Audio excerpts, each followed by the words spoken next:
If you just got your first fish tank, then this video is for you, because I'll be going over some big mistakes that beginners make and you definitely want to avoid them. Because sadly, I still see too many people coming in here. I got like a shop in a garage kinda, or you know, have like the wrong setup or the wrong this, or got misinformation or whatever it may be, and it's quite sad to see. So hopefully I can help you with this video by teaching some things that are easy to avoid and try to not make the mistakes that everyone makes. By the way, if you've got any questions after this video, please drop them in the comments down below. I'll be happy to help out. And yeah. Alright, we'll start right at the start with mistake number 1, which is skipping the nitrogen cycle. And I don't mean that you're skipping like the 4-month cycling that people say you have to do, like, oh, you gotta set up your tank, then wait 3 months. No, not that part, because I don't believe that you have to do that.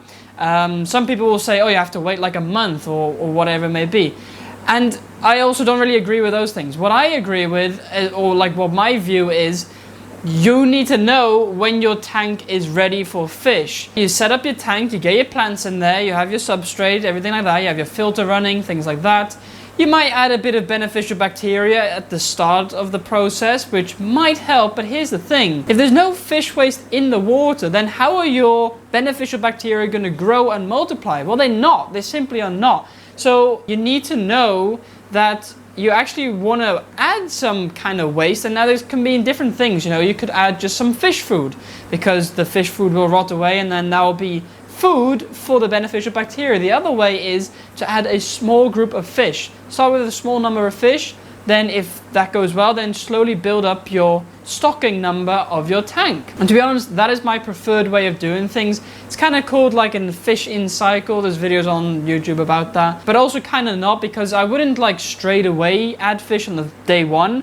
No, I would wait about a couple of days to a week, then maybe first get your water tested to see if there isn't any major like changes or things that are going to be a problem, because if there's not, then you can start adding little bits of fish, so a few fish every time, and then you should be good. Right, then we move on to mistake number 2, and that is impulse buying of fish. Now, I get it, right? You got your tank, you've done the little cycling process, you know, you had it for about a week. You go to the fish shop, you're very excited, you want to get all kinds of fish, but if you don't know what fish you really want to get or what the fish really needs, then that can be a big problem, because you don't want to get a fish that now in the pet store is about this small, but then you get home and you have it for a while, and a year later, half a year later, the little fish that it was is all of a sudden this big.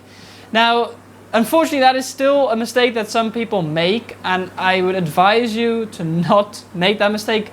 How? Very simple. Just do a little Google search before or when you're even in the shop, because sometimes, you know, it depends where you are. If you're in a really good fish shop, then they should have employees that know what they're talking about. But if you're like in a pet shop, then they might not really know, and then the advice from the workers there might not be the best.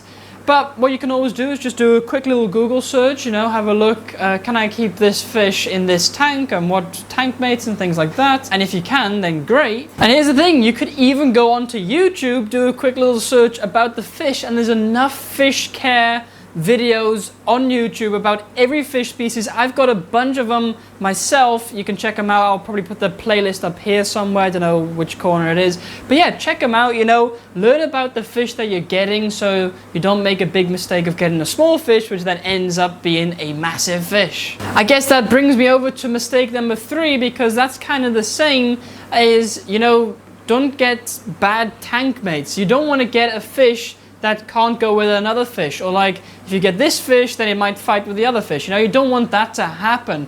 Again, how do you prevent this? Just by doing the quick Google search or searching on YouTube, because there's enough videos about, oh, you can keep these fish together, but you can't keep these fish together. You know, it's simple as that, really. And if you really don't know, then ask somebody who knows a lot about fish. Maybe ask somebody who's kept the fish before. I know, you know, there's a lot of YouTube channels out there, including mine, I guess, where you can ask those questions, and enough people to help out if you've got any problem like that. You can also join, by the way, our Discord server. Link will be down below in the description, because there you can ask as many questions as you want, and there's always people there that can answer your questions. So yeah, join the Discord server down below. Right, then mistake number 4. This is for when you get home, you got all your fish, and then it comes to the point where you have to feed your fish, of course, because, you know, fish need to be fed. But here's the big problem. A lot of people overfeed their fish tank. Like, they feed way too much, run into problems, they get algae, they get fish deaths, everything like that.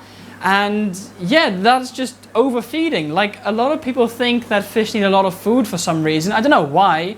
I mean, I kind of get it, you know, you can see their little faces and they're like begging for food, but they're not really begging for food because they're hungry. No, they're just begging for food because they like to eat. But the thing is, the fish itself doesn't know when it's overeating. So yeah, they're not as smart as humans are, you know. Makes sense, right? Because they got about this size of a brain compared to our bigger brain, I guess. But yeah, so don't overfeed your fish. Look, a good guideline is to feed as much that the fish will eat in about 1 to 2 minutes. Something like that. So like, say you put some food in and within 30 seconds it's gone. Well, then you can add a bit more. Then you know to add a little bit more, you know. But definitely don't add like too much that they, like after 10 minutes there's still food at the like floating around in the fish tank, because you don't want that to happen. Right, and then mistake number 5, which might sound a little bit counterintuitive, but it is over cleaning. Look, you don't want to over clean your fish tank, and it sounds weird, I know, but you don't want to like every week get everything out, scrub it down with soap and like everything like that, and then put it back in. No, you don't want to do that, and here's why, right?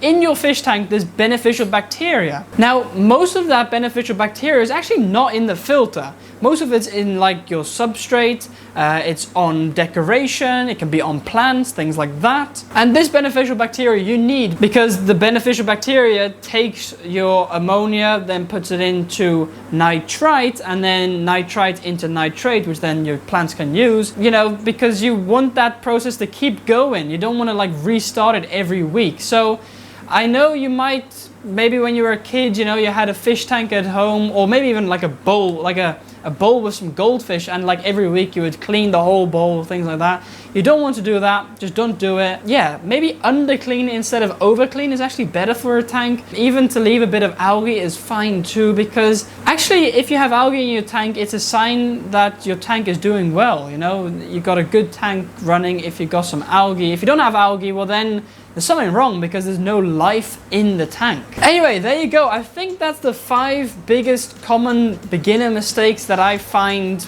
people doing. Yeah, they're definitely 5 mistakes that are avoidable. Like, you can literally avoid them just by following the steps that I said in this video. So hopefully this helped you. Don't forget to like, subscribe. Of course, we're trying to hit 10K by the end of the year. It should be possible. We only need like 2,500 more. So yeah, hit that subscribe button. I really would appreciate that. Also leave a comment down below. Let me know if you found this video useful or whatever, and share this video with your friends. If you got like, say you're an experienced fish keeper and you've got a friend who's starting to become a fish keeper, share this video because it might be helpful for them as well. Anyway, that's going to be it. Hope you guys enjoyed. Don't forget to like, subscribe, all that good stuff. Watch this video here next where you can actually see how I set up a beginner fish tank. It's a whole step-by-step process, so you can watch this video here to see how to set up a fish tank if you're a beginner. But anyway, have a great rest of your day, and I'll see you guys next time.